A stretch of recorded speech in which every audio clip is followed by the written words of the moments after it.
আরও ভালো অনুভূতির জন্য হেডফোন ব্যবহার করুন।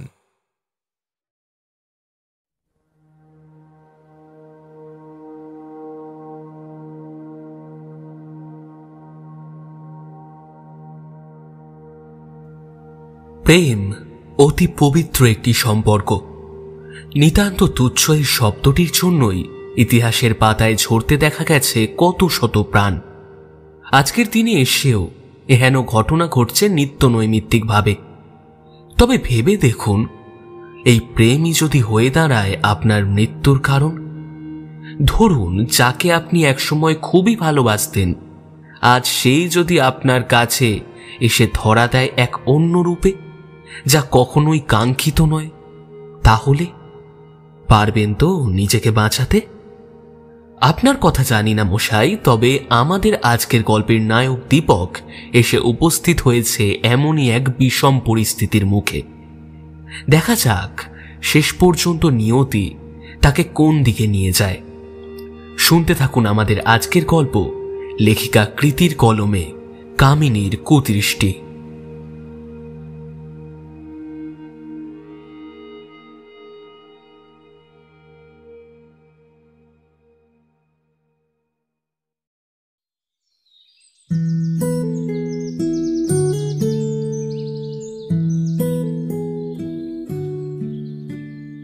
পুরুলিয়া জেলার বেলডিহা নামক গ্রামের বাসিন্দা দীপক সান্যাল। কাজের সূত্রে সে কলকাতাতে থাকে। আজ সে প্রায় 5 মাস পরে বাড়ি ফিরেছে। মা, ও মা, কই গেলে গো মা? আরে বাবা, এই তো আমি।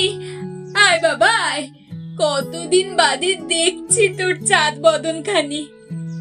বহুদিন বাদে ছেলেকে কাছে পেয়ে বাহু ডোরে বেঁধে নেন তার মা। সস্নেহে মাথায় হাত বুলিয়ে দিতে থাকেন। কিছুক্ষণ আলিঙ্গনরত থাকার পর দীপক মায়ের পায়ে হাত দিয়ে প্রণাম করে, বলে, তোমরা সবাই ভালো আছো তো? থাক বাবা থাক, আর প্রণাম করতে হবে না। সারা জীবন সুখে থাকো, ভালো থাকো, তবেই আমার শান্তি। ও মা, বড্ড খিদে লেগেছে, কিছু খেতে দাও। দাঁড়া বাবা, আমি তোর জন্য খাবার নিয়ে আসছি। মা চলে গেলেন রান্নাঘরে খাবার আনতে। খানিক বাদে পাথরের বাটি নিয়ে হাজির হলেন ছেলের কাছে। মায়ের হাত থেকে বাটিটা নেওয়ার আগেই বাতাসে ভাসতে থাকা একটা চেনা মিষ্টি সুবাস দীপকের অনুভূতিতে ধরা পড়ে। তৎক্ষণাৎ গভীর একটা শ্বাস টেনে বেশ গদগদ কণ্ঠে সে বলে, আরে বাস, পায়েসের গন্ধে সারা ঘর যে একেবারে মমা করছে। দাও দাও দাও মা, দাও। আচ্ছা বাবা, এই নে। মায়ের হাত থেকে বাটিটা নিয়ে দীপকের মাত্র কয়েক মিনিট লাগলো পুরো পায়েসটা শেষ করতে। একেতে খিদের জ্বালা, তার উপর সুস্বাদু পায়েসের লোভ, সব মিলেমিশে একেবারে একাকার কাণ্ড যাকে বলে।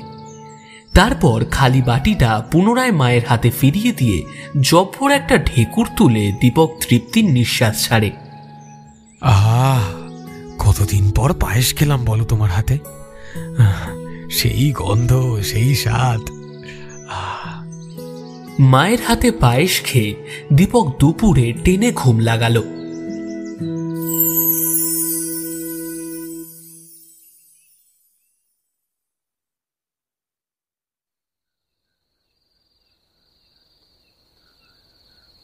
ঘুম থেকে উঠে সে দেখল ঘড়ির কাঁটায় প্রায় 4:45 বাজে। একই শীতের বেলা, তাই প্রায় সন্ধে ঘিরে এসেছে। বিছানা ছেড়ে নেমে আলিশি ভাঙতে ভাঙতে পাতলা সোয়েটারটা গায়ে চাপিয়ে দীপক ঘর ছেড়ে বেরোলো। ভর সন্ধ্যায় ছেলে বাড়ি থেকে বেরোচ্ছে দেখে মা কোথায় যাচ্ছিস বলে প্রশ্ন করলে দীপক বলে, একটু জগাদার দোকানে যাচ্ছি, কতদিন জগাদার হাতে দুধ চা খাইনি। আচ্ছা, সাবধানে যাস। দীপক তার পুরনো সাইকেলটার পিঠে চেপে চলল জগাদার দোকানে। বহুদিন যত্ন না নেওয়ায় সাইকেলটা কেমন ক্যাচ ক্যাচ শব্দ হচ্ছে, বড় বিরক্তিকর।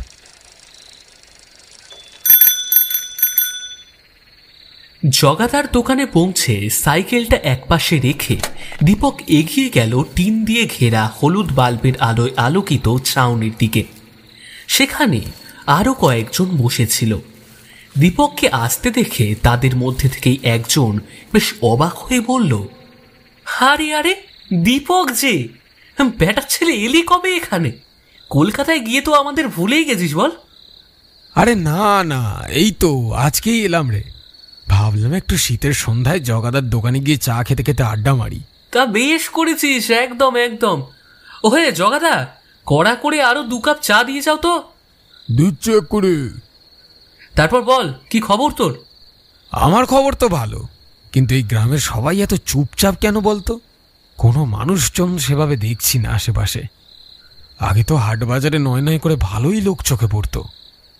সৌম্য আর দীপকের কথোপকথনের মাঝে জগাদা 2টো মাটির ভাঁড়ে তাদের চা এনে দিল। এই নাও। নে নে দীপক নে। শান্তি। এই কি রে, আমার কথার কোনো উত্তর দিলি না যে? মাটির ভাঁড়ে সৌম্য চুমুক দিয়ে বলল,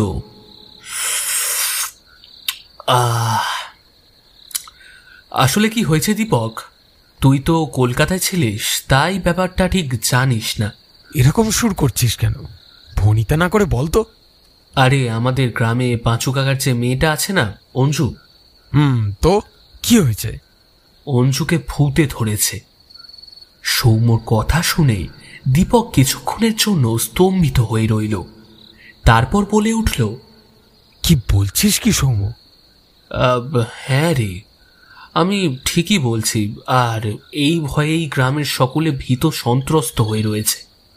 ব্যাপারটা কি একটু খোলসা করে বলতো। আসলে ওই অঞ্জু, ও গিয়েছিল আমাদের জমেতালির পুকুর ধার আছে না, ওখানে বসে বসে সে নাকি মাছ ভাত খেয়েছে, আর বাড়ি এসেই শুরু হয়েছে তাণ্ডব। চার শালা। আচ্ছা, কোনো ওঝা বা?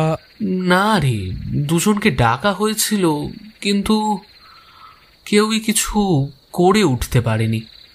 স্ট্রেঞ্জ। বেশ, চল তো দেখে আসি একবার অঞ্জুকে। ধের, তুই কি পাগল নাকি? এই ভর সন্ধেবেলা এখন ওখানে যাবি বলছিস? দেখ ভাই, তুই গেলে চল, না হলে থাক, আমি গেলাম দেখতে। এই অবধি বলে চায়ের ভাঁড়ে শেষ চুমুক দিয়ে দীপক বেঞ্চ ছেড়ে উঠে পড়ল। সৌম্য জানে দীপকের একরোখা স্বভাবের কথা। সে যখন কিছু মনস্থির করে ফেলেছে তখন সেটা করেই ছাড়ে। সৌম্য কিঞ্চিৎ দোনামোনা করতে করতে শেষটায় বলে, ওফ, তোকে যে কি বলবো না ভাই, পাগলামও করিস না। আর তাতে তোর তো কোনো লাভ হবে না, তারও কোনো লাভ হবে না। কিন্তু তুই যখন শুনবি না, ঠিক আছে চল। তারপর দীপক ও সৌম্য মিলে গেল পাঁচু কাকাদের বাড়ি।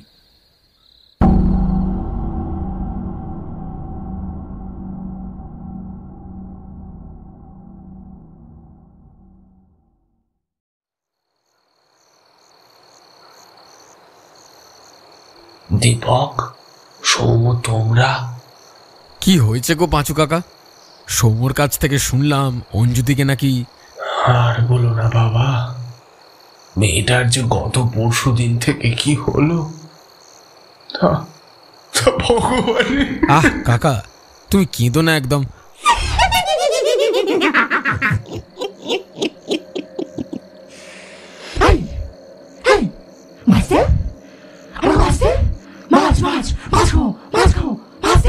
আরে, এ তো অঞ্জুদির গলা না? হ্যাঁ, ওই যে ওই ঘরের মধ্যে আটকে রেখেছি। কাকা, এখন কি করবে ভাবছো? কোনো ওঝা বা কাউকে? এই দাঁড়া তো, থাম একটু। আচ্ছা কাকা, কি করে কি হলো একটু খুলে বলো তো আমাকে। আসলে ওর মা পরশুদিন ওকে মাছ ভাত মাখিয়ে খেতে দিয়েছিল, আর ও সেই ভাতের থালা নিয়ে জমেদালির পুকুর ধারে গিয়ে বসে বসে খাচ্ছিল। মেয়ে ভেবেছে রোদের মধ্যে পুকুর পাড়ে গিয়েই খাই। আর তারপর বাড়ি আসার পর ওর জেঠি মাছ কাটছিল, তখন অঞ্জু নাকি তাকে বলে বসে, মাছ মাছ, আমার মাছ মাছ খাবো, মাছ খাবো, আমায় মাছ দাও, দাও দাও দাও, মাছটা দাও আমায়, মাছ খাবো। এই এই কি যা তা বলছিস আবল তাবল? তুই তো মাছ ভাত খেয়ে এলি এক্ষুনি। তুই দিবি মাছ? হ্যাঁ, নাকি তোকে শুধু কি দেখাবো? হ্যাঁ, তুই বলছি মাছ দে আমায়। এই অঞ্জু, এই তুই এসব কি কি কি বলছিস? অঞ্জুর তখন সেদিকে কোনো হুঁশ নেই। সে তার জেঠিমাকে এক ধাক্কা মেরে ঝাঁপিয়ে পড়ে কাঁচা মাছে ভরা গামলার উপর। তারপর পাগলের মতো দু হাতে মুঠো ভরে সেই আঁশ ছাড়ানো মাছ কচমচিয়ে খেতে থাকে। এদিকে দৃশ্য দেখে তো তার জেঠিমার ভয়ে জ্ঞান হারানোর অবস্থা। সে প্রবল আতঙ্কে চিৎকার করে ওঠে। সেই চিৎকার শুনে আমরা বাড়ির বাকিরা সেখানে ছুটে গিয়ে দেখি সত্যি অঞ্জু কাঁচা মাছগুলো কচমচিয়ে খাচ্ছে। পাঁচু কাকার মুখে এই কথা শুনে দ্বিতীয়বারের মতো সৌম্য ও দীপক দুজনেই চুপ হয়ে গেল। পাঁচু কাকার গলা এলো পুজে। তিনি পুনরায় মুখে হাত চাপা দিয়ে কাঁদার উপক্রম করলে দীপক তাকে আশ্বস্ত করল। কেঁদো না পাঁচু কাকা, কেঁদো না, সব ঠিক হয়ে যাবে। আচ্ছা, এখন আমি আসছি, কাল আমরা একটা ব্যবস্থা করব, চিন্তা করো না তুমি। দীপক, আমি এগোলাম, তুই আয়। আচ্ছা পাঁচু কাকা, এলাম গো। এই বলে দীপক বেরিয়ে আসবে, ঠিক তখনই পাশের ওই বন্ধ ঘরের জানালার ফাঁক দিয়ে জলজল করে উঠল অঞ্জুর মনেহীন সাদা চোখ দুটো। চলে যাচ্ছিস যে? আয়, আমার কাছে আয়। না বাবা, না না, তুমি তুমি ওর কথা শোনো না, ওদিকে যেও না, যেও না ওর কাছে। পাঁচু কাকার কোনো কথায় কান না দিয়েই দীপক চুপচাপ এগিয়ে গেল বন্ধ ঘরটার একমাত্র খোলা জানালার দিকে। জানালার ফাঁক দিয়ে সেই দুটো চোখ দেখে মনে হচ্ছে যেন সমস্ত রক্ত কেউ শুষে নিয়েছে তার মধ্যে থেকে। মনির কোনো অস্তিত্ব নেই সেখানে, পুরোটাই সাদা।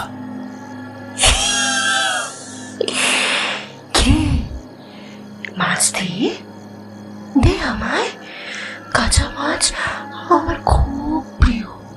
দে দে আমায়, আমায় মাছ দে, দে না।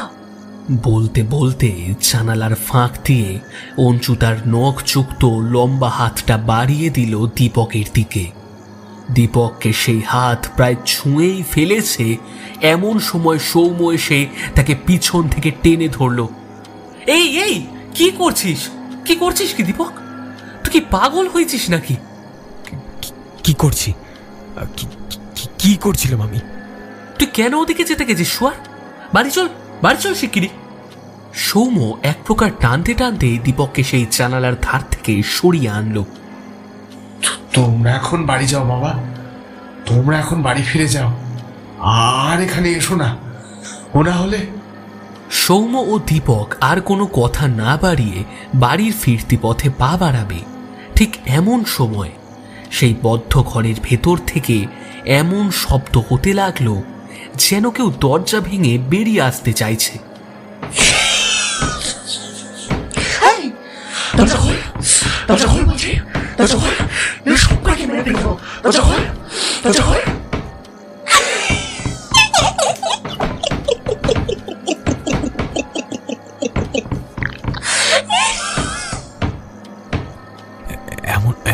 এমন শব্দই কিসের? না না না দীপক, এখনই চল তুই এখান থেকে। ওদিকে সৌম্য টেনে নিয়ে চলল দীপককে। পথের মধ্যে দীপক সৌম্যকে বলে উঠল,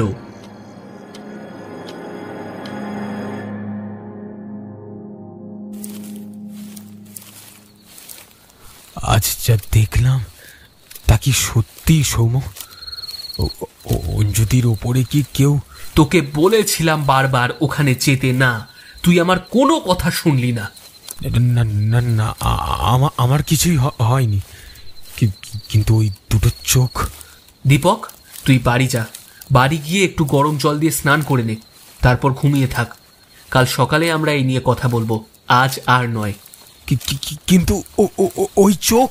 আহা, চুপ কর এখন। আমি কি তোকে বাড়ি ছেড়ে দিয়ে আসবো? না না না, তার কোনো দরকার নেই, আমি চলে যাচ্ছি। দীপক তার কথা মতো বাড়ি ফিরে হাত মুখ ধুয়ে বিশ্রাম নেওয়ার জন্য বিছানায় তার নিজের গাটা এলিয়ে দিল। তবে কখন যে তার ঘুম চলে আসলো সে নিজেও জানে না। তখন গভীর রাত। গভীর ঘুমে তলিয়ে থাকা দীপক তার স্বপ্নে আবার দেখল সেই দুটো মণিহীন রক্তশূন্য চোখ। না না না না না, না এগিয়েও না, না না, ওই চোখ, ওই ওই হাত, না।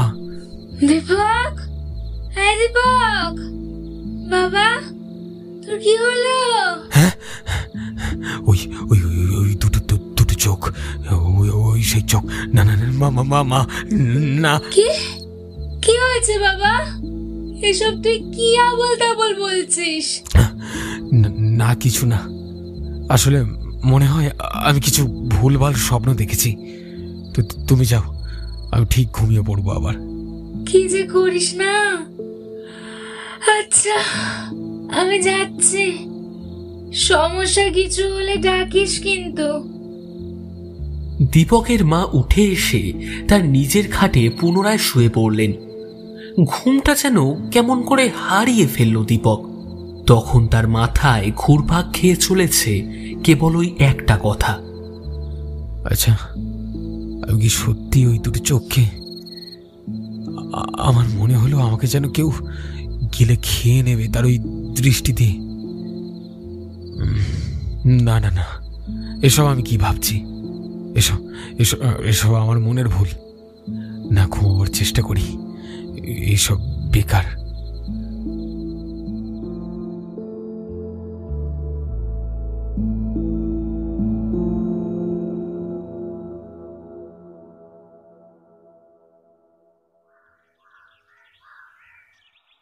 পরের দিন খুব ভোরে কোকিলের সুমধুর কলতানে ঘুম ভাঙল দীপকের।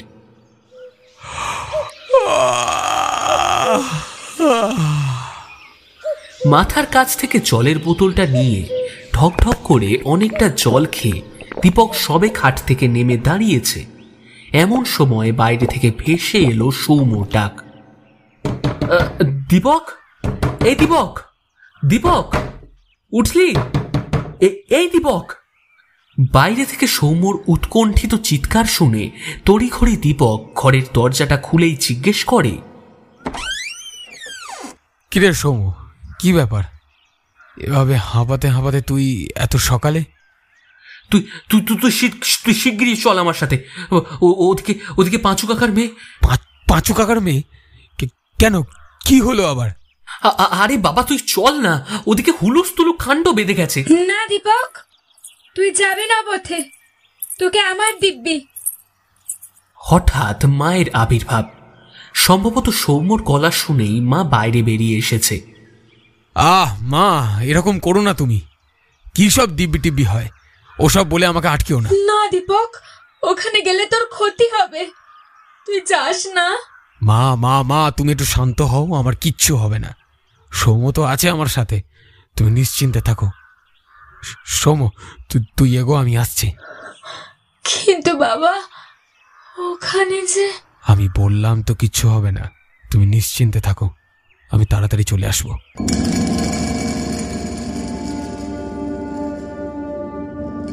সৌম্য ও দীপক যখন পাঁচু কাকার বাড়ি গিয়ে পৌঁছালো, সেখানে তখন ঘটে চলেছে এক ভয়াবহ দৃশ্যের অবতারণা। বাড়ির সকলে বাইরে বেরিয়ে উঠোনের এক পাশে জমা হয়েছে। সকলেই ভয়ে থর থর করে কাঁপছে। আর অঞ্জু তার ঘরের দরজা ভেঙে বাইরে আলু থালু বেশে বেরিয়ে এসে কোথা থেকে যেন একটা গোটা মুরগি ধরে তার ঘাড় মোটকে সেটাকে কাঁচা কাঁচাই চিবিয়ে চিবিয়ে খাচ্ছে, ঠিক একটা পিশাচিনীর মতো। উঠোনের মাঝখানে ছড়িয়ে ছিটিয়ে পড়ে আছে রক্তমাখা পালক আর মাংসের কুচি কুচি অংশ। হাতের মুরগি শেষ করে অঞ্জু শেষে মাটিতে পড়ে থাকা রক্তমাখা মাংস, পালক যা কিছু পড়েছিল সেই সব কিছুকে নিমেষের মধ্যে উদরস্থ করল। উফ, কি ভয়াল দর্শন তার!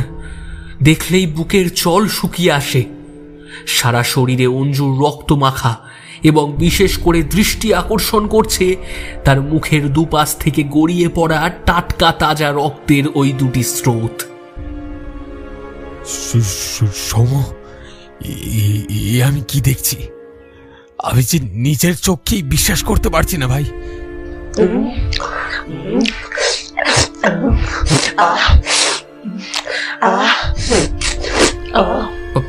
পাঁচু কাকা এইভাবে আর এক মুহূর্ত বসে থাকলে আমাদের চলবে না।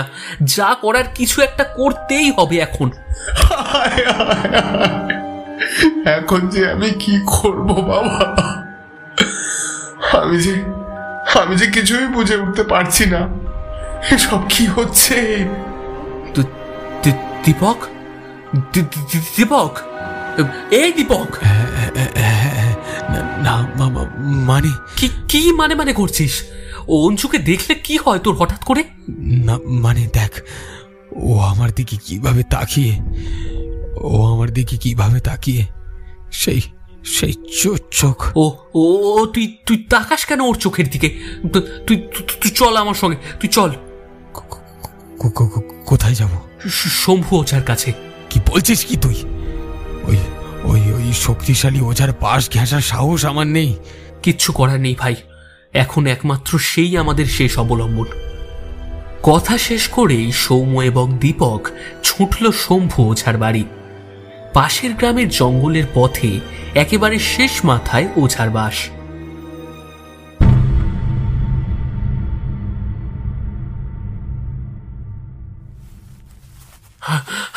বাবা বাবা বাবা,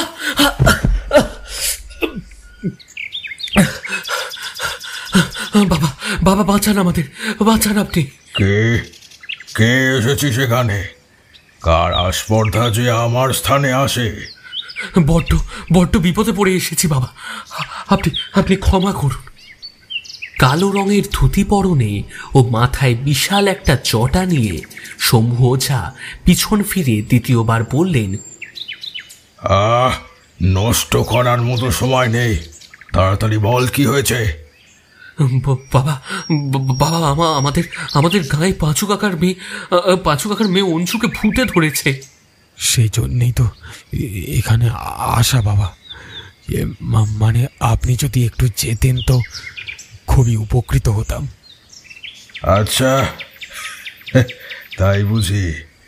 বেশ, চল তো দেখি কার এত সাহস, কোন বেটার ছেলে ঘরে চেপেছে। অতঃপর সৌম্য এবং দীপকের সঙ্গে শম্ভু ওঝা গেলেন পাঁচু কাকাদের বাড়ি। পীড়িতের চৌহদ্দির সম্মুখে শম্ভু ওঝার পদার্পণ ঘটতেই নিমেষের মধ্যে ত্রিকালদর্শী সাধকের গুরুগম্ভীর মুখাবয়বে নেমে এলো এক কালো ছায়া। বাতাসের ঘ্রাণ তাকে স্পষ্টতই বুঝিয়ে দিল যে অশুভের আগমন এই স্থানে ঘটেছে সে নিতান্তই সাধারণ কেউ নয়। শম্ভু নিজের কপালে আঁকা ভস্যের তিলকের মাঝখানটা খুব শক্ত করে টিপে ধরলেন। তারপর কিছুক্ষণ সেই অবস্থাতেই দাঁড়িয়ে থাকার পর হুঙ্কার ছেড়ে বললেন, জয় শিব শম্ভো, জয় মহাকাল। কামিনীর আত্মা এইখানে ঠাঁই নিয়েছে। কামিনী নামটা শুনে দীপকের সারা শরীরের মধ্যে দিয়ে যেন এক হিম স্রোত বয়ে গেল। দীপক ফিস ফিস করে বলে উঠল, কামিনী? হ্যাঁ রে শালা কামিনী, ভয় পাস না, আয় আমার সাথে। শম্ভু জানত না কোন ঘরে অঞ্জুকে রাখা হয়েছে, তাই তাকে পথ নির্দেশ দেওয়ার জন্য সৌম্য এলো এগিয়ে। দীপক ওঝার পিছনেই রইল। অঞ্জুকে যে ঘরে আটকে রাখা হয়েছে সেই ঘরের সামনে তখনও মাথায় হাত দিয়ে বসেছিলেন পাঁচু কাকা। সৌম্য এবং দীপককে শম্ভু ওঝার সাথে আসতে দেখে কিছুটা বল পেলেন তিনি। চোখে মুখে হতাশাগ্রস্ত ভাবটা কেটে গেল অনেকাংশে। উঠে এসে তিনি বললেন, বাবা বাবা বাবা, আমার মেয়েটাকে আপনি বাঁচান বাবা, আপনি আমার মেয়েটাকে বাঁচান। হায়, আমার একমাত্র মেয়ে আমার। শান্ত হ দেখি, শান্ত হ। আচ্ছা, এক কাজ কর, ওই ঘরের মধ্যেই তো তোর মেয়েকে আটকে রেখেছিস, যা গিয়ে ঘরের দরজাটা খুলে দে। বাবা, বাবা। ও যা বলছে কর, গিয়ে যা, খোল দরজাটা। শম্ভু ওঝার বজ্র কঠিন স্বর পাঁচু কাকাকে আর কিছু বলতে দিল না। বড়ই দোটানার মধ্যে পড়ে তিনি কাঁপা কাঁপা পায়ে এগিয়ে এলেন। তারপর হাত রাখলেন বন্ধ দরজার হাতলে। ঠিক সেই সময়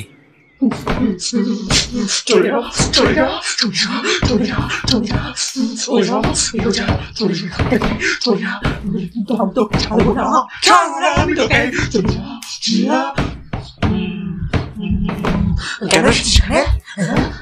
কেন এসেছিস? চলে যা, চলে যা বলছি, চলে যা।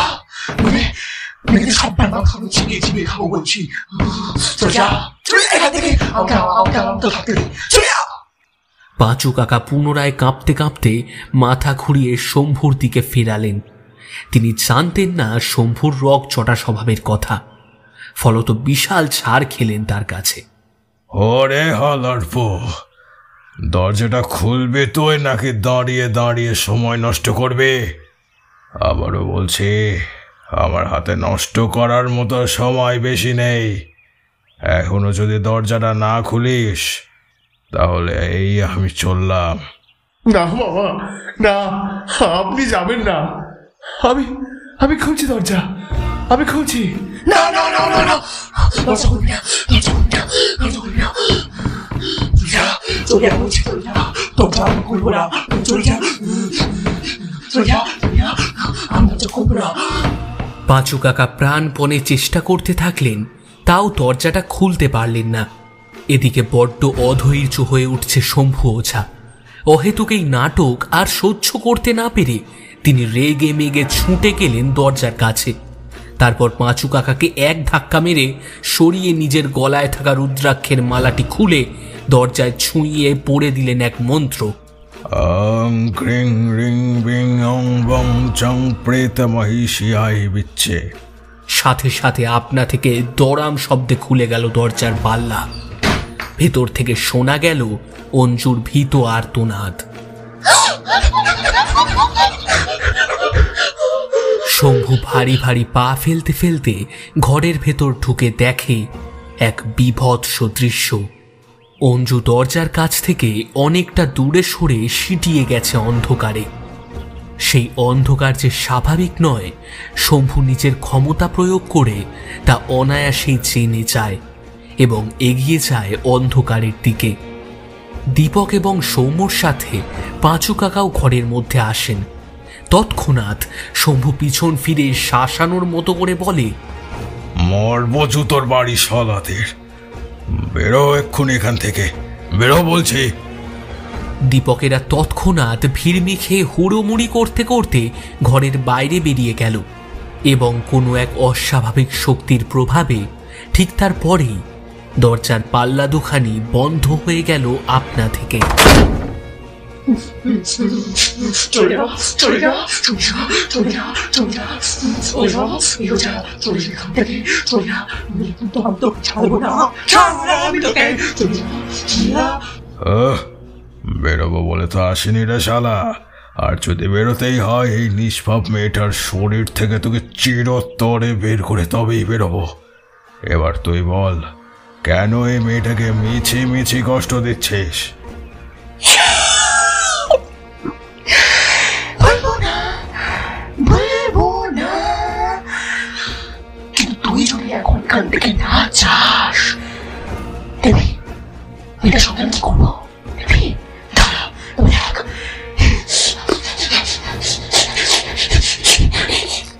তবে রে, তুই বলবি না? দাঁড়া। ওং ক্রিং ক্রিং জয় জয় শিব শম্ভু।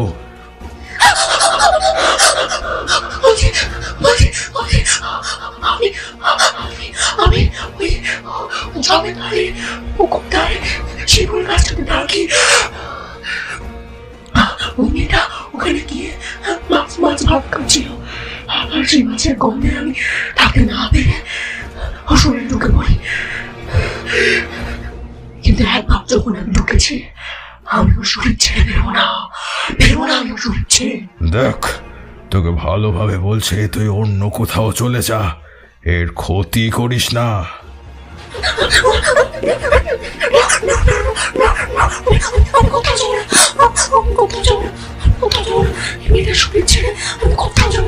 কবে রে? এই এই নে।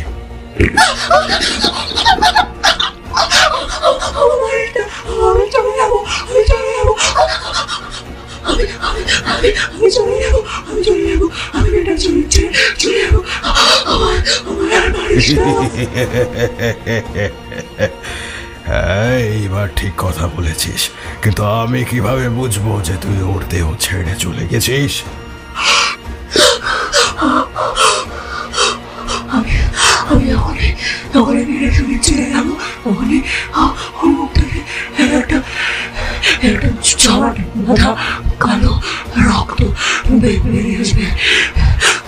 বেশ, চলে যা, চলে যা তবে।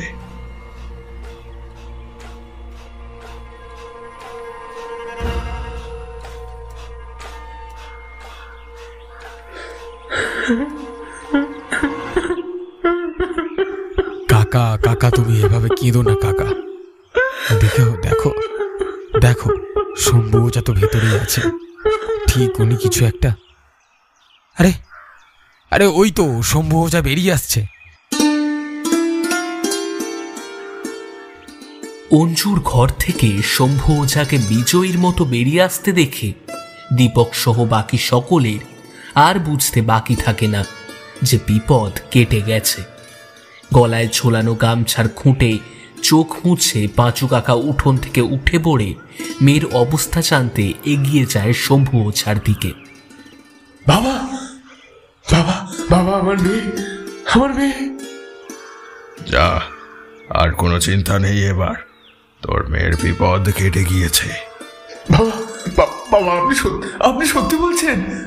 মিথ্যে বলে আমার কি লাভ রে? সে যে মহাকালের কৃপা, যার কারণে তোর মেয়ে আজ নতুন জীবন ফিরে পেয়েছে। বাবা বাবা বাবা, আপনি এখানে একটু দাঁড়ান, আমি যৎসামান্য কিছু দক্ষিণ। ওরে শালা, আমায় টাকা দেখাচ্ছে। শোন, আমি তোর দুটো কটা টাকার প্রত্যাশী নই। এ দেহ সঞ্চালনের জন্য লাগে শক্তি, আর সেই শক্তি পাওয়া যায় ফল মাংস থেকে। সেসব যদি পারিস তো আমার ডেরায় দিয়ে আসিস, বুঝলি? বেশ, আমি চললাম তাহলে এখনের মতো। জয় শিব শম্ভু। শম্ভু ওঝা চলে গেল। সৌম্যরও এইবার মনে পড়ল বাড়ি ফেরার কথা। দীপককে বলল, দীপক চল, এবার আমরাও বাড়ি ফিরে যাই। কিন্তু না, আর কোনো কিন্তু নয়। তারপর সৌম্যর সঙ্গে দীপক বাড়ি ফিরে গেল। তবে বাড়ি ফিরে গেলেও তার মনের মধ্যে কেমন যেন অস্থির অস্থির ভাবটা রয়েই গেল।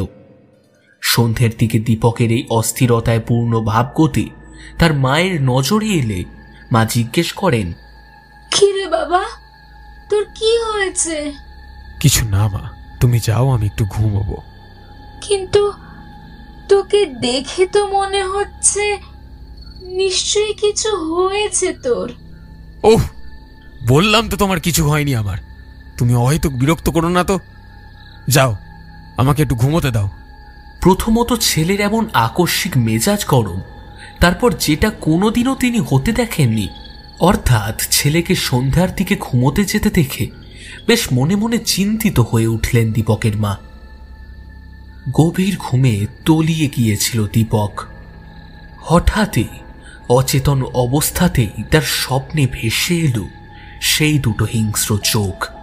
প্রচণ্ড ভয় পেয়ে দীপক ঘুমের ঘোরেই বলতে লাগলো, না না না, এসো না, আমার দিকে এসো না।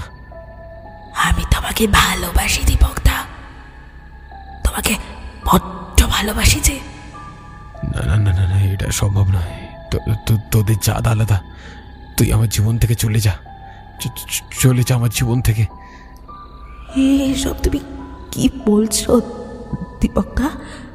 আমি যে তোমায় না পেলে গলায় দড়ি দিয়ে মরে যাব। না না, এসব তুই কামিনী! কি হলো বাবু? ঘুমের ঘরে কার নাম নিতে নিতে চেঁচিয়ে উঠলি তুই? কামিনী? কিন্তু হঠাৎ তার নাম? সে যে অনেকদিন আগে গলায় দড়ি দিয়ে। দীপক মনে মনে বলে উঠল, না না না, মাকে কিছুতেই জানাবো না যে কামিনী আমাকে ভালোবাসতো। কি রে, কি ভাবছিস? না না, কিছু না। আমার কিছু ভালো লাগছে না মা, কিছু না। কি হচ্ছে তোর? আমি তো কিছুই বুঝে উঠতে পারছি না। আচ্ছা, এখন ঘুমিয়ে পড় যা।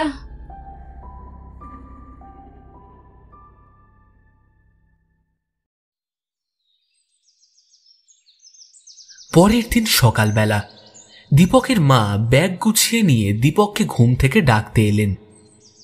বাবু, এই বাবু, উঠে পড় বাবা, সকাল হয়ে গেছে যে। ওহ, আরে কি ব্যাপার মা, তোমার হাতেই ব্যাগ কিসের? শোন, একটা কথা বলি। তুই কিছুদিনের জন্য যা, তোর মামা বাড়ি থেকে বেরিয়ে আয়। কিন্তু কেন? আর আমার তো কাজ। না না, আমি কিছু শুনতে চাই না। তুই যা, ঘুরে আয়, ভালো লাগবে। মামার বাড়ির গ্রাম যে অনেক দূর মা, আবার সেই নৌকো যাত্রা করে তারপর গিয়ে পৌঁছয়। তাতে কি, যা না বাবু, ঘুরে আয়। তারপর আর কি, মায়ের কথা শুনে দীপক খেয়ে দিয়ে বেরিয়ে পড়ল তার মামার বাড়ি উত্তর 24 পরগনা জেলার বনগাঁ শহরের পিপলপাড়া নামক এক অজপাড়া গাঁয়ের উদ্দেশ্যে। মা, তবে আমি আসলাম। সাবধানে যাস বাবা। দুগ্গা দুগ্গা। বাড়ি থেকে বেরিয়ে মোড়ের মাথা থেকে দীপক টোটো ধরল বাস স্ট্যান্ডে যাবে বলে। তার বাড়ি থেকে বাস স্ট্যান্ড বেশ খানিকটা দূরে। গাড়িতে উঠে দীপকের মধ্যে আবার সেই গত রাতের অস্বস্তির ভাবটা মাথা চাড়া দিতে লাগলো। তার কেবলই মনে হতে লাগলো, রওনা তো হলাম ঠিকই, কিন্তু আমার মনটাকে কেমন যেন কিছু একটা টানছে। কি টানছে সেটা জানি না, তবে কিছুতেই আমি শান্ত হতে পারছি না। মনে হচ্ছে বহুদিনের কোনো সম্পদ আমি ফেলে চলে যাচ্ছি। টোটোয় যেতে যেতে সৌম্যর সাথে দেখা হয়ে গেল দীপকের। সৌম্যও গাড়ি ধরবে বলেই দাঁড়িয়েছিল। টোটোতে করে দীপককে আসতে দেখে সেও সেই গাড়িতে উঠে পড়ল। কি রে, ব্যাগপত্র নিয়ে না বলে তুই কোথায় চললি? আর বলিস না ভাই, মা জোর জবরদস্তি করে পাঠিয়ে দিচ্ছে মামার বাড়ি। বলছে ঘুরে আয়, ভালো লাগবে। তা তো ঠিকই বলেছে। এমনি তো তোর আমার কি? থামলি কেন বল? না না, কিছু না। তোর তো যাওয়া হয় না কোথাও সেইভাবে, তাই তো কাকিমা। আচ্ছা, ওদিকে অঞ্জু কেমন আছে রে? ওহো, আমি বলেছি না, ওসব নিয়ে তোর আর ভাববার কোনো দরকার নেই।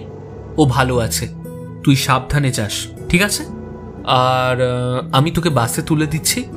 আমি তো হরিদেবপুরের বাস ধরবো, তোর পরেরটাই। আচ্ছা ঠিক আছে।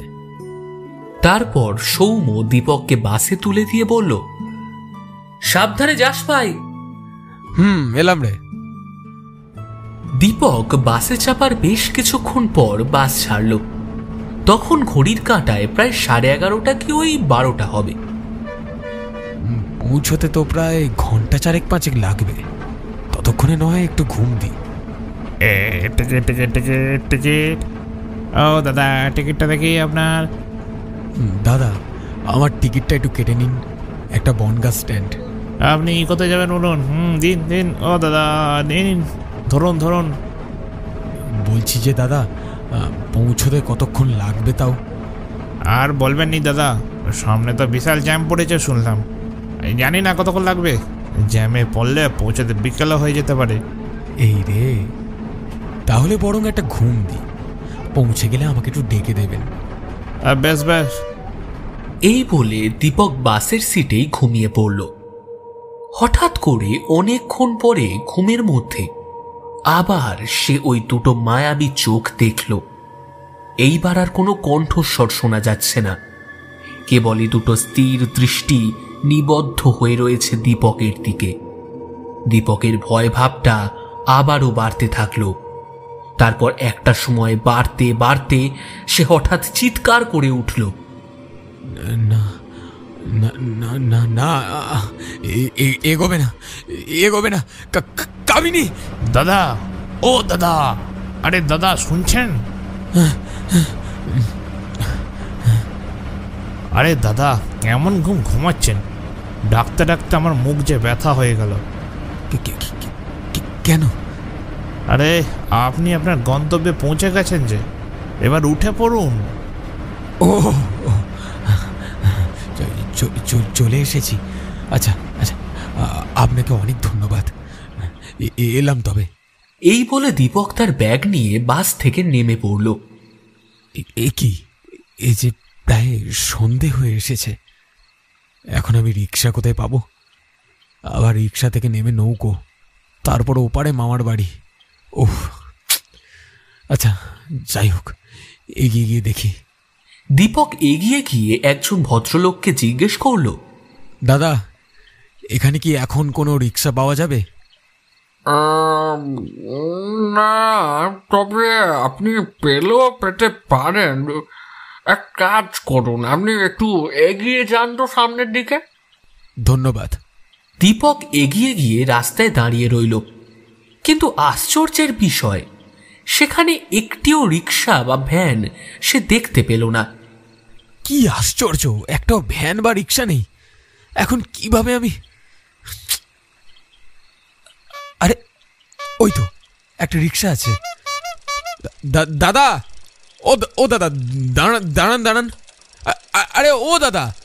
অন্ধকারের মধ্যে রিক্সাওয়ালা হয়তো ঠিকমতো খেয়াল করতে পারেনি তাকে, তাই ঝড়ের গতিতে তার বাহনটাকে নিয়ে এগিয়ে যাচ্ছিল। তারপর হয়তো দীপকের ডাক তার কানে যায়, ফলে খানিকটা পথ এগিয়ে রিক্সাওয়ালা থেমে পিছন ফিরে দীপককে বলে, বলুন, কোথায় যাবেন? এ কি, এরকম আজব কেন ওনার পোশাক? মাথাটা এক হাত সাদা কাপড় দিয়ে মুখ ঢাকা, নোংরা বস্ত্র এমন। কি হলো, কোথায় যাবেন বলুন? হ্যাঁ হ্যাঁ, এই তো সামনে, কোদলা নদীর পাড়েই নামবো। বেশ, উঠে আসুন। রিক্সাওয়ালার কথা শুনে দীপক যেন একটু হাঁপ ছেড়ে বাঁচল। তারপর দীর্ঘশ্বাস ছেড়ে সে এগিয়ে গেল রিক্সার দিকে। কি, রিক্সাতে যে আরো একজন খুরখুরে বৃদ্ধ লোক বসে। ঠিকই দেখছেন, উঠে পড়ুন, না হলে আর রিক্সা পাবেন না। হ্যাঁ হ্যাঁ, উঠছি। তারপর দীপক রিক্সায় চেপে বসল ওই বৃদ্ধ লোকটির পাশে। বৃদ্ধ লোকটিকে দেখে মনে হচ্ছে তার বয়স প্রায় 90 ছুঁই। সারা শরীরের চামড়ায় তার ভাঁজ পড়ে গেছে। রিক্সা চলতে শুরু করলো। দীপক মনে মনে বলতে লাগলো, আমার মনের মধ্যে কেমন যেন একটা সংশয় হচ্ছে, কেন এমন হচ্ছে? হঠাৎ দীপকের চোখ গেল তার পাশে বসা বৃদ্ধ মানুষটির হাতের দিকে। এ কি অবাক কাণ্ড! ওনার হাতে যে একটা আঙুল নেই, তার বদলে অবিরাম কত বেরিয়ে চলেছে টাটকা রক্ত। আমি কি দেখছি? নিজের চোখে বিশ্বাস করতে পারছি না। আবার হয় নাকি?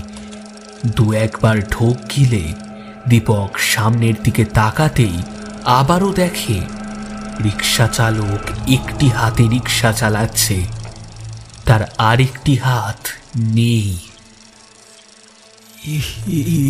এসব কি হচ্ছে?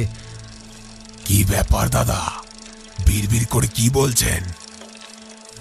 না না না না না না, আসলে আপনার আরেকটি হাত।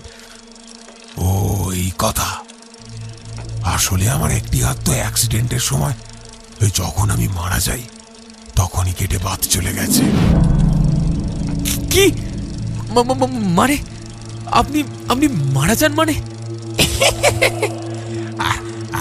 আর আমার হাতের আঙুলও বাপ বেটা একসঙ্গে লরির তলায় পড়ে মরেছিলাম। রিক্সা চালক ও বৃদ্ধের অট্টহাসি শুনে দীপকের হৃদস্পন্দন দ্বিগুণ হয়ে গেল। এ কি, এভাবে ওনারা হাসছেন কেন? ওই হেদু জোরে ছোটা রিক্সা, আরো জোরে আরো জোরে। না, আসতে চালান, আসতে চালান, দয়া করে আসতে চালান। উনি এক হাত দিয়ে রিক্সা কিভাবে এত জোরে চালাচ্ছেন? থামান থামান থামান, রিক্সা থামান, রিক্সা থামান। দীপকের কথার কোনো গুরুত্ব না দিয়ে রিক্সা চালক প্রচন্ড গতিবেগে তার রিক্সা চালাতে থাকলো। কি বৃদ্ধ কোথায়? আমার পাশেই তো। এই দেখ, আমি তোর এই পাশেই বসে। এসব কি হচ্ছে আমার সাথে? বৃদ্ধকে দেখতে পাচ্ছি না, অথচ তার কথা শুনতে পাচ্ছি। রিক্সা চালক কোথায়? তবে রিক্সা কি করে এত গতিবেগে ছুটছে? না না না না না, কেউ স্বাভাবিক নয়। আমাকে যেভাবেই হোক এদিন নাগাল ছেড়ে বেরোতেই হবে। চিৎকার করে দীপক রিক্সা থেকে দিল এক লাফ, আর তারপর সব শান্ত, সব স্তব্ধ। আশ্চর্য, সেই রিক্সাটাই বা কোথায় গেল? আর এটা কি হলো আমার সাথে? না, আমাকে দাঁড়িয়ে সময় নষ্ট করলে চলবে না। নদীর ঘাটের কাছাকাছি মনে হচ্ছে, প্রায় এসেই গেছি। এগিয়ে যাই দেখি। তারপর ধীরে ধীরে দীপক এগিয়ে যেতে থাকলো পথ ধরে। আমার সাথে এসব কি হচ্ছে? আমি কিছুই বুঝতে পারছি না। ওদিকে মামার বাড়িতেই যে যাচ্ছি, সেই খবরটাও তো ছোট মামাকে দেওয়াও হয়নি। এই তো নদীর জলের একটা শব্দ শোনা যাচ্ছে না? যাক বাবা, নদীর পাড়ে এসে পৌঁছেছি। এখন যদি নদী পেরিয়ে মামার বাড়ি যেতে পারি তাহলেই বাঁচি। নদীর ধারেই রয়েছে একটা নৌকা বাঁধা। সেখানে কোনো লোককে স্পষ্টভাবে ঠাউর করা যাচ্ছে না। নৌকোতে তো কোনো মাঝিকে দেখতে পাচ্ছি না। মাঝি ভাই, ও মাঝি ভাই, আছো নাকি? মাঝি ভাই। দীপক বার কয়েক মাঝি মাঝি বলে ডাক দিলে পরে নৌকার ভেতর থেকে একজন মধ্যবয়স্ক লোক বেরিয়ে এলেন। পরনে তার সাদা ধুতি এবং শরীরে একটা কালো রঙের চাদর আবৃত। অন্ধকারে তার মুখটিও স্পষ্টত দেখা যাচ্ছে না, তবে ভারী গলায় সে উত্তর দিল, কি হয়েছে বলুন। আসলে মাঝি ভাই, আমাকে একটু ওপারে নিয়ে যেতে পারবে গো? এখন এত রাতে তো সম্ভব নয়। বড্ড বিপদে পড়ি, তোমাকে বলছি, আমাকে একটু পার করিয়ে দাও না। তোমার প্রাপ্য যা হয় তার থেকে আমি তোমাকে কিছু বেশিই দেব। তোমার যা প্রাপ্য তার থেকে বেশি দেব, এই কথাটাই মাঝির রুক্ষ স্বভাবের কঠোরতাকে অনেকাংশে কমিয়ে আনল। মাঝি তখন তার গলার স্বর কিছুটা নামিয়ে এনে বলল, ঠিক আছে, উঠে এসো তবে। শান্তি, এবার ওপরে পৌঁছতে পারলে বাঁচি। আমার উপর দিয়ে যা গেল আজ। কই গো, টানো দেখি মাঝি ভাই। নৌকোর মধ্যে বসে দীপক অনুভব করতে লাগলো অন্ধকারে নদীর রূপ। কেবল নদীর কলকল শব্দ ছাড়া চারিদিকে আর কিছুই স্পষ্ট নয়। এমনকি যিনি নৌকার দাঁড় টানছে তার চেহারাটিও অস্পষ্ট। আচ্ছা মাঝি ভাই, কত সময় লাগবে? অত জানি নে, পৌঁছে গেলে ঠিক টেকে দেব। কি আজব। যাই হোক, একটু বিশ্রাম নিয়ে নি। নৌকার মধ্যে বসে থাকতে থাকতে ক্লান্তিতে দীপকের চোখটা একটু লেগে যায়। ঠিক এমন সময় একটা চিৎকার শুনে আতঙ্কে প্রায় কেঁপে উঠল সে।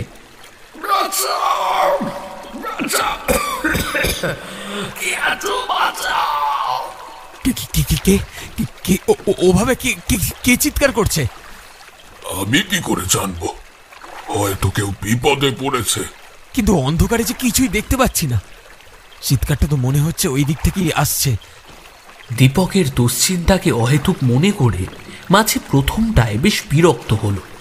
তারপর নৌকার ভেতর থেকে একটা লণ্ঠন এনে ধরিয়ে দিল।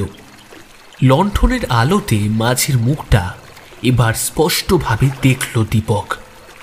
মাঝির গায়ের রং একেবারে তামাটে রঙের, চোখের মণি দুটো পুরো বাদামি, আর মুখের জায়গায় রয়েছে ক্ষত। দীপক একভাবে এক হাতে লণ্ঠন ধরে তাকিয়ে রইল মাঝির দিকে। কি হলো? কি দেখছো ভাবে? না না না না না, কিছু না।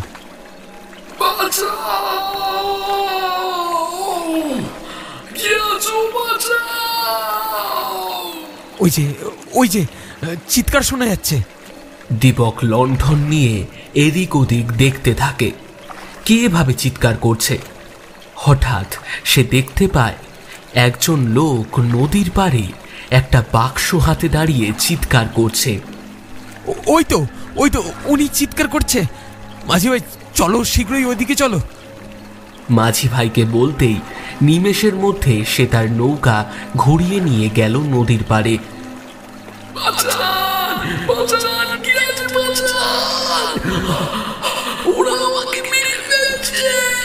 আশ্চর্যের বিষয়, লোকটির মুখ পুরো ঢাকা, চোখ দুটো ছাড়া আর কিছুই।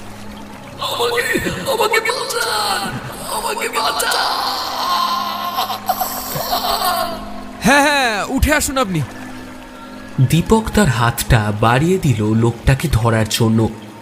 যখন লোকটা দীপকের হাত স্পর্শ করল, দীপকের মনে হলো এক শীতল হিমেল স্রোত তার সারা শরীরের মধ্যে দিয়ে বয়ে গেল। এত শীতল কারোর শরীর হতে পারে? অনেক অনেক ধন্যবাদ ভাই, তুমি আমাকে বাঁচালে তুমি।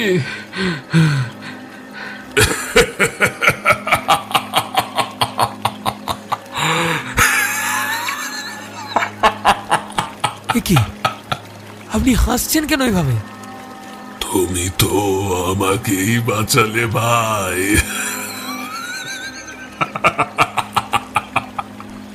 আমি আপনাকে বাঁচালাম মানে? ঠিক এমন সময় দীপক যে লোকটার হাত ধরে নৌকায় নিয়ে এলো তার বিপদ থেকে তাকে বাঁচানোর জন্য, তার মুখের চাদরটা এক দমকা হাওয়ায় খুলে গেল। দীপক তো দেখে অবাক। এ কি মাঝি, আর আপনার চেহারা যে হুবহু একই, এর মানে কি?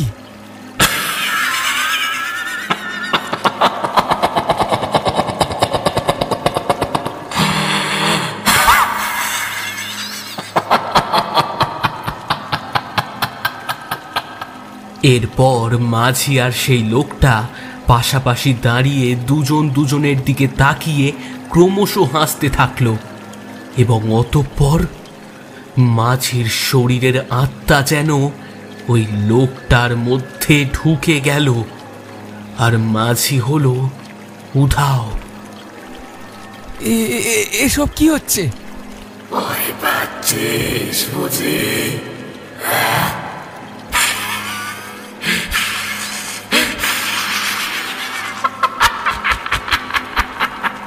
লোকটি তার প্রকাণ্ড জিভ বার করে দীপকের দিকে এগিয়ে এলো তার ভয়ঙ্কর চেহারা নিয়ে। তুই একমাত্র আমাকে বাঁচিয়েছিস, তোকে আজ আমার সঙ্গে তাই যেতেই হবে। না, এগোবেন না। লোকটা তার লম্বা হাত বাড়িয়ে দীপকের গলাটা চিপে ধরতে যাবে, ঠিক এরকম সময় দীপক চিৎকার করে মাঝ নদীতে দিল ঝাঁপ।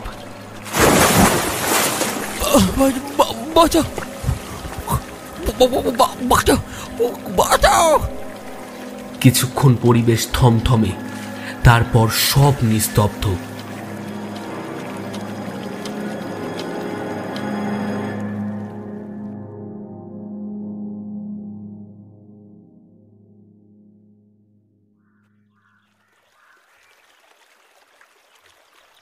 পরের দিন সকালে আলো ফুটতেই দুজন মাঝি নদীতে নৌকার নোঙর খুলতে এসে দেখে এক মনে হয়েছে কিছু না করে পইতে আছে।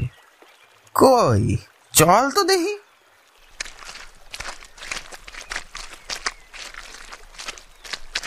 ও মা, এই যে মানুষ রে, এই দেখ দেখ দেখ শ্বাস ফেলে নাকি দেখ। এই যে বেঁচে আছে রে। সেই কি তোল? এই এই ছেলে, এই ওঠ। তুই পায়ে তাড়ুতে তা দে, আমি হাত দুটোয় তাড়ুতে দিচ্ছি। খানিকক্ষণ পর দীপক হালকা হালকা চোখ মেলতে থাকে। আমি কোথায় কোথায়? এ তো জ্ঞান হয়েছে। ও হে বাপু, ওঠো ওঠো, কি হয়েছিল বলো দেখি। ডুবে গেছিল নাকি বাছা?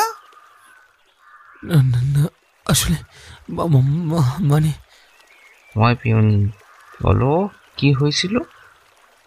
দীপক তারপর গতকাল রাতের সমস্ত ঘটনা খুলে বলে মাঝিদের। সে কিলো? হে নিশ্চয়ই হরেন মাঝির কীর্তি। হরেন মাঝির কীর্তি মানে? ও কিছু না, তুমি কোথায় যাবে ক? না আমি জানতে চাই, কি বলুন। আসলে আমাদের ওপারে হরেন মাঝি বেশ কয়েক মাস আগে মারা গিয়েছে। কিভাবে? একদিন সন্ধ্যার পর হরেন ওর সব জায়গা জমির দলিল টাকা পয়সা নিয়ে বাঁকড়ায় ওর আরেকখান বাড়ি আছে না, সেইখানে যাবে বলি রওনা হয়। বাঁকুড়া? সেখানে কোথায়?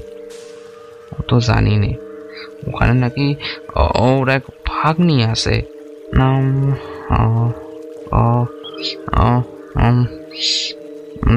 মনে আইছে, হ্যাঁ কামিনী। হরেনের তো মেয়ে নাই, আসলে বিয়ে থাও করে নাই। এই ভাগ্নির নামে সমস্ত বিষয় সম্পত্তি লিখে নেবে ঠিক করেছিল। কামিনী? কি হইল বাসা, তুমি এইরকম করতেছো কেন? না না না কিছু না, আপনি বলেন। তারপর হরেন ওপারে যাবে বলে দেখে নদীতে একখানি নৌকো। হরেন অনেকবার দেখে ওই নীলু মাঝিকে একটু পার করিয়ে দেওয়ার জন্য, কিন্তু ওই নীলু মাঝি হরেনকে পার করিয়ে দেওয়ার জন্য আসেনি। এমন সময় পিছন থেকে কজন বদমাস এসে হরেনকে খুন করে ওর বাক্সপত্র নিয়ে চলে যায়, আর হরেনের রক্তাক্ত দেহ ভাসিয়ে দেয় নদীতে। হ্যাঁ বাবু, আর ঠিক তার পরের দিন খবর আসে যে নীলু মাঝিও নৃশংসভাবে খুন হয়েছে। তার রক্তাক্ত দেহ পাওয়া যায় এই নদীতে। আমাদের ধারণা এইসব হরেনেরই কম্য। এই নদীতে সন্ধ্যের বেগর পর কেউ আর চাপতে পারেনি গো বাবু। আপনি এই যাত্রায় ভিসে গেছেন, এখন এইখান থেকে চলে যান। দীপক কোনো কথার উত্তর না দিয়েই চুপচাপ চলে গেল। যেতে যেতে সে ভাবতে থাকলো, আমার সাথে এসব কি হচ্ছে? আচ্ছা, কামিনীর নামই কেন প্রতিবার জড়িয়ে যাচ্ছে আমার সাথে? যে আর পৃথিবীতেই নেই তার। না না, আমাকে আগে মামার বাড়ি পৌঁছাতে হবে। এই তো চলে এসেছি প্রায়। তারপর দীপক খানিক পথ হেঁটে তার মামার বাড়ি পৌঁছে যায়। দীপকের মামার বাড়িতে তার দিদিমা এবং এক মামাই বর্তমান। কই গো দিদিমা, দেখো আমি এসেছি। ও মা, তুই এসেছিস? আয় বাবা আয়, কতদিন পর এলি। তা ছোট মামা কই? সে গেছে বাজার করতে। ওই তো চলেছে। কিন্তু তোর গায়ে কাপড়ে এমন ধারা কাদা লাগলো কেমনে? ও কিছু নয় গো, আসার সময় কাদায় পড়ে গেছিলাম। ও বাবা, ভাগ্নে যে, তা কেমন আছিস? আমি বেশ ভালো আছি, তুমি ভালো আছো তো মামা? হ্যাঁ, একদম। দিদিমা, বাড়িতে এমন বাঁশের খুঁটি, পুজো টুজো আছে নাকি গো? ও মা, তা তোর মা কয়নি? না তো। তোর মামার বিয়ে লাগেছি রে, আর মাত্র 5 দিন পরেই তো বিয়ে ছোটর। আরে তাই নাকি? এই জন্যই মা আমাকে জোর করে পাঠালো। যাক, ভালোই হলো। তা মেয়ের বাড়ি কত দূর? খুব বেশি দূর না, এই তো সামনেই। আমার কামিনী মা খুব ভালো রে দীপক। কি নাম বললে তুমি? কামিনী। কেন রে, তুই হঠাৎ অমন চমকালি কেন? কিছুই না দিদিমা, আমি একটু ঘরে গিয়ে বিশ্রাম নিই বরং। হ্যাঁ বাবা, যা যা, ঘরে যা। দীপক ঘরে গিয়ে দরজা বন্ধ করে হতাশ হয়ে বসে বসে ভাবতে থাকে, কামিনী কি কোনোভাবে ফিরে আসছে আমার জীবনে? না হলে এভাবে কেন আমার সঙ্গে জড়িয়ে যাবে ওই নামটা বারবার? আর ছোট মামার সাথে যার বিয়ে হচ্ছে সেই বা কে? আমার মাথা কাজ করছে না, আমি কি করব? কেন হচ্ছে এমন? খেয়ে যা বাবা। কিরে? দিদিমা, আমি খাবো না, আমার খুব ঘুম পেয়েছে, আমি একটু ঘুমিয়ে নি, উঠে খেয়ে নেবো, খুব ক্লান্ত লাগছে। আচ্ছা আচ্ছা, বেশ, ঠিক আছে। দীপকের চোখটা লেগে এলো হঠাৎ, আর ঠিক তখনই ঘুমের ঘোরে, দীপকদা, ও দীপকদা, আমি আসছি আবার তোমার কাছে। দীপকদা, ও দীপকদা। না, চলে যা, চলে যা না। উফ, আবার সেই স্বপ্ন। এইসব স্বপ্ন কেন আসছে আমার সাথে? দীপক, ওরে ও দীপক, দরজা খোল বাবা, খেয়ে যা, দুপুর গড়িয়ে এলো যে। এই দিদিমা বোধহয় ডাকছে, যাচ্ছি দিদিমা। ঘরের দরজা খুলে দীপক বাইরে বেরিয়ে এলো। কি রে, তোর মুখ চোখ এমন কেন লাগছে? কিছু হয়েছে বাবা? না দিদিমা, কিছু না, এতটা পথ এসেছি তো তাই আর কি। ঠিক আছে, তুই ভাত খেয়ে নে। তারপর ভাত খাওয়া শেষ করে দীপক তার দিদিমাকে বলল, দিদিমা, আমি একটু বেরোলাম, ছোট মামা তুমি যাবে নাকি? হ্যাঁ ভাগ্নে, চলো যাওয়া যাক, তোমাকে একটু ঘুরিয়ে আনি। বেশ। তারপর দীপক তার ছোট মামার সঙ্গে বেরিয়ে পড়ল পিপলপাড়া গ্রামটা একটু ঘুরে দেখার জন্য। মামা, ওদিকটাতে কি আছে গো? ওদিকে নোনা ফলের বাগান, বেশ ভালো নোনা ফল ধরে শীতের দিকে। তাই নাকি? আর ওদিকে বোধহয় পানা পুকুর, তাই না? সবাই কেমন মাছ ধরছে, চলো যাই। চলো। দীপক খানিক এগিয়ে গিয়ে পুকুরের শান বাঁধানো পাড়ে বসল। ওই দূরে লোকগুলো মাছ ধরছে, সে সেটা এক দৃষ্টিতে উপভোগ করছে। হঠাৎ দীপক পিছন ফিরে দেখল তার মামা সেখানে নেই। কি গো মামা, এ কি, কোথায় গেলে? ছোট মামা, ও ছোট মামা। দীপক ছুটে ছুটে এদিক সেদিক দেখল, কিন্তু তার মামা কোথাও নেই। ওদিকে একবার দেখে আসি তো। ছোট মামা, কোথায় গেলে? মামা, ও মামা, এদিকে যে প্রায় সন্ধে হতে চললো, আমাকে না বলে কোথায় গেল মামা এভাবে? হঠাৎ দীপকের চোখে পড়ল পুকুরের ধারে যেখানে দুজন লোক বসে মাছ ধরছিল, তার মামা ওখানেই চুপটি করে বসে আছে। ওই তো মামাই বসে আছে না? আরে কি গো মামা, এখানে বসে আছো যে?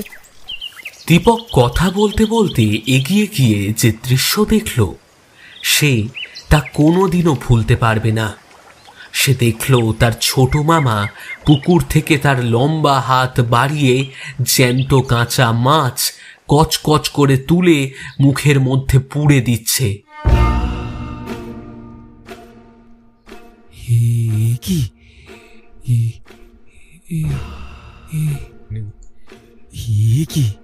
কি দেখছি? এ তো না।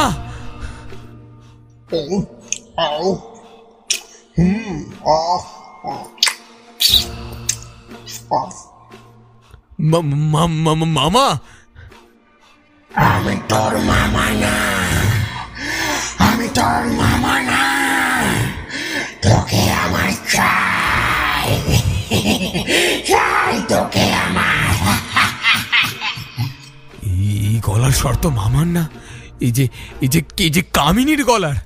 জোরে চিৎকার করে এক ছুট দিল দীপক। হাঁপাতে হাঁপাতে সে তার মামার বাড়ি এসে পৌঁছালো। কি রে, কি হয়েছে? এই যে এখন বুঝি তোর আসার সময় হলো? কোথায় চলে গেছিলি বলতো?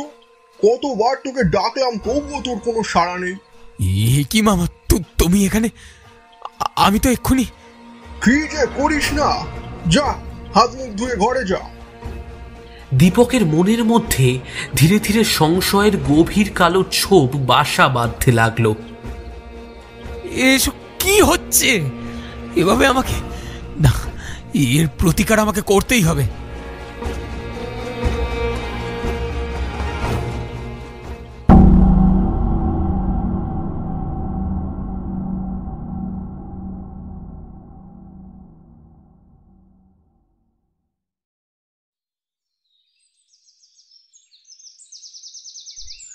পরের দিন ভোরবেলা ঘুম থেকে উঠে দীপক তার দিদিমাকে ডেকে বলল,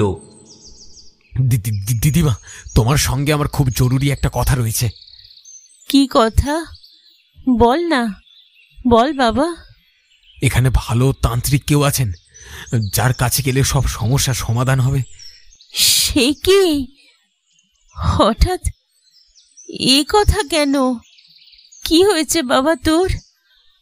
আমাকে বল। না দিদিমা, এ কথা তোমাকে আমি বলতে পারবো না। না না, আগে আমায় বল তোর কি হয়েছে। আসলে কিছুদিন ধরে আমি বাজে একটা স্বপ্ন দেখছি, ওই তাই জন্য। শোন বাবা, আমাদের গায়ের যে নোনা ফলের জঙ্গল, সেটা পার করেই শ্মশান। ওই শ্মশানেই থাকেন এক ভৈরব তান্ত্রিক। তুই তার কাছে যেতে পারিস। আমি তোর মামাকে তোর সঙ্গে পাঠাচ্ছি। না না দিদিমা, আমি একাই যেতে পারবো। কাল আমি মামার সঙ্গে নোনার বাগান অবধি গেছিলাম, তুমি চিন্তা করো না।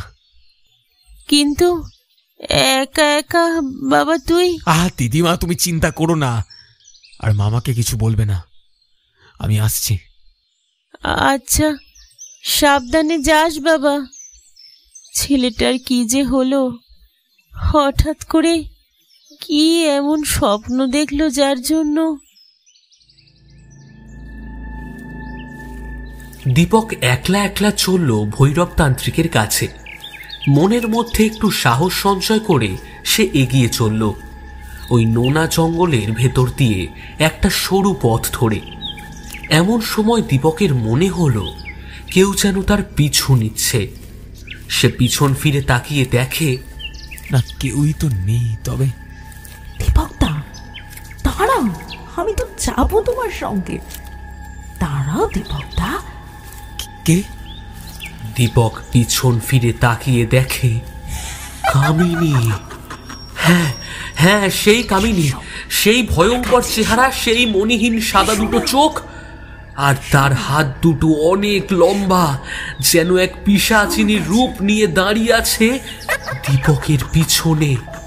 না না, বাঁচাও, ওই তো মনে হচ্ছে চলে এসেছি। এই বলে দীপক প্রাণপণে ছুট লাগালো এবং সে ছুটতে ছুটতে প্রায় চলে এলো ভৈরব বাবার থানের কাছাকাছি। ভৈরবতান্ত্রিক তখন ধ্যানে ব্যস্ত ছিলেন, কিন্তু তিনি অনুভব করলেন দীপক তার কাছাকাছি আছে।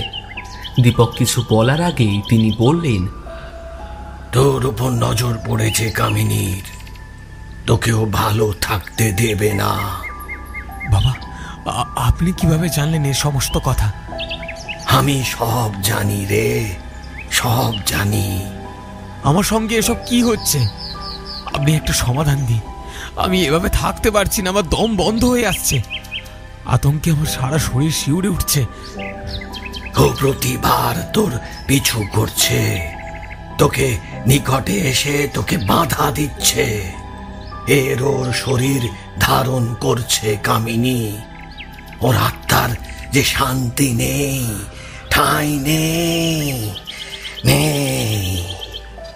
বাবা, আপনি একটা উপায় করুন দয়া করে।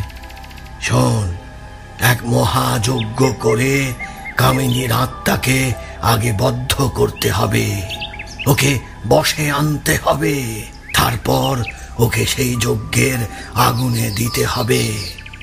তবেই ওর আত্মার বিনাশ হবে, ও তোর পিছু ছাড়বে। না হলে তোর ঘোর বিপদ সামনে। আপনি আজই যজ্ঞ করুন বাবা, আজই। বেশ, তবে এখন এই তাবিজটা তুই রাখ, আর আজ রাত ঠিক 12টার সময় আমার এখানে চলে আসবি। মহাযজ্ঞ করতে হবে, আর তার জন্য তোর শরীরের পবিত্র রক্ত আমার চাই।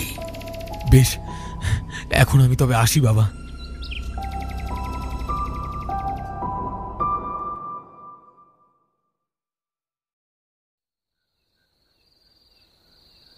কিরে বাবা, এত দেরি হলো? কি বললেন তিনি? দেখা হয়েছিল? তুমি চিন্তা করো না দিদিমা, আমাকে এই তাবিজটা উনি দিয়েছেন আর বলেছেন সব ঠিক হয়ে যাবে। বেশ বেশ। তখন ঘড়িতে কাঁটায় রাত প্রায় 11:45। দীপক বিছানা ছেড়ে উঠে পড়ল। এখন বাড়ির সবাই ঘুমাচ্ছে, এই সুযোগেই যেতে হবে ভৈরব বাবার কাছে। তড়িঘড়ি দীপক তার মামার বাড়ি থেকে বেরিয়ে চলল ভৈরব বাবার কাছে।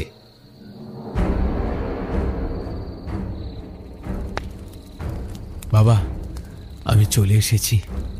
বস, আমার কালী মায়ের থানে এই ধারালো অস্ত্র দিয়ে তোর একটা আঙুল কেটে কিঞ্চিত রক্ত দিতে হবে। পারবি তো? হ্যাঁ বাবা, পারবো। ভৈরব বাবা দীপকের হাত থেকে সামান্য রক্ত নিয়ে তার যজ্ঞের মধ্যে দিয়ে উচ্চস্বরে মন্ত্রোচ্চারণ করতে লাগলেন। ওম ক্রিং রিং চামুণ্ডাই নমঃ, ওম ক্রিং রিং চামুণ্ডাই নমঃ। হায় হায় কামিনী, ওম রিং ক্রিং চামুণ্ডাই নমঃ। হঠাৎ চারিদিকে জোরে জোরে বাতাস বইতে থাকে, দুলে ওঠে সবকিছু। না না, এসব কি হচ্ছে বাবা?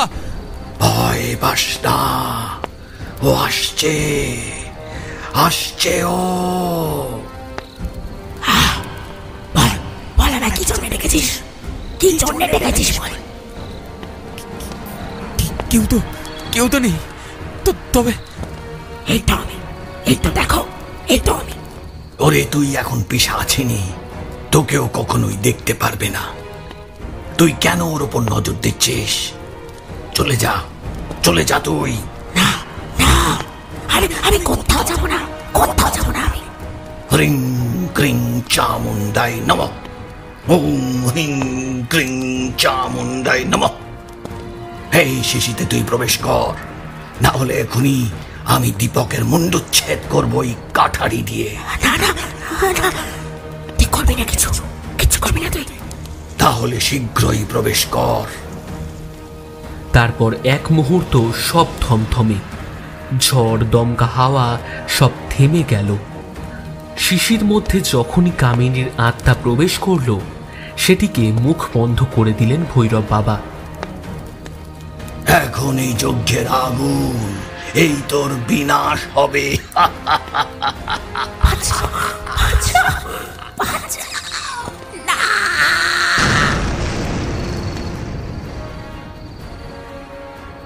তারপর সব শান্ত হয়ে গেল। যা তোর আর কোনো ভয় নেই। আজ থেকে তুই মুক্ত, মুক্ত তুই। রক্ষা করলে বাবা, তুমি আমায় বাঁচালে ওই নজর থেকে। আজকের পর থেকে তোর উপর কামিনীর আর কোনো দৃষ্টি পড়বে না। তবে এই তাবিজটা তুই সর্বদা শরীরে পরে থাকিস। যা যা বেটা যা। যথাজ্ঞা বাবা, তোমার কথা অমান্য করার শক্তি বা ক্ষমতা আমার নেই। জয় জয় ভৈরব বাবার জয়, জয় ভৈরব বাবার জয়।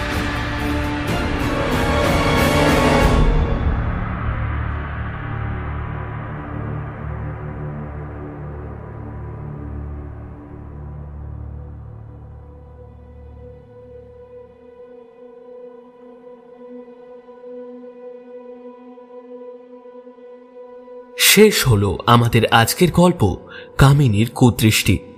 গল্প পাঠ এবং গল্পের সূত্রধার আমি শুভম। অন্যান্য চরিত্রে প্রীতম, মহুয়া, খুশি, অ্যাথেনা, ঝিনুক, রুক্মিণী, রাজ, সায়ক, সায়ন, সায়ন্তন, রাজদীপ, শুভদীপ সাহা এবং কৌশিক। শব্দ সংযোজন এবং আবহে আমি শুভম। প্রচ্ছদ মুরালি। লেখিকা কৃতিকে অসংখ্য ধন্যবাদ তার এই গল্পটি নিয়ে আমাদের কাজ করতে দেওয়ার জন্য। আপনাদের গল্পটি কেমন লাগলো অবশ্যই কমেন্ট করে জানাবেন। ভালো লাগলে লাইক, শেয়ার এবং সাবস্ক্রাইব করে আমাদের পাশে থাকবেন। পরবর্তী উপস্থাপনা নিয়ে খুব শীঘ্রই ফিরছি আমরা। ততদিন stay safe, B connected. Good night.